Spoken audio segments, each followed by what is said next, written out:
সত্যি তো, জীবনের আরেক নাম হচ্ছে ভুল।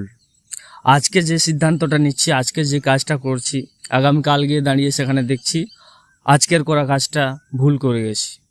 তো এইভাবে প্রত্যেকটা দিন যদি ভুল করি, তাহলে বছরের তো 6 মাস ভুলেই করলাম। আর 6 মাস হয়তো কোনো কিছু বিশাল কিছু উদ্ধার করলাম আর কি। তো প্রত্যেকটা কাজ, প্রত্যেকটা সিদ্ধান্তে যদি ভুল ভুল ভুল ভুল ভুল, আর ঠিকটা হবে কবে? সঠিক সিদ্ধান্তটা হবে কবে? বিয়ের বয়সে বিয়ে করছি না, পড়াশোনার বয়সে ঘুরে কাটিয়েছি, মানে ভুলের ভাই কোনো শেষ নেই। ভুল ভুল ভুল ভাই, ভুলের কোনো শেষ নেই। মাথা খারাপ হয়ে যাচ্ছে এত ভুল, এগুলো মনে হয় আর সংশোধন হবে না জীবনে। যাই হোক, বেঁচে আছি এটাও একটা ঠিক, মানে এটা ভুল নেই। যদি ভুল করে ইঁদুর বিষ খেয়ে নিতাম কোনোদিন, অমৃত ভেবে, হয়তো সেটাও একটা ভুল থাকতো বা হতো, সেদিন হয়তো আমি যাই হোক বেঁচে আছি, এটাও একটা অনেক বড় ঈশ্বরের আশীর্বাদ। যাই হোক, টাটা।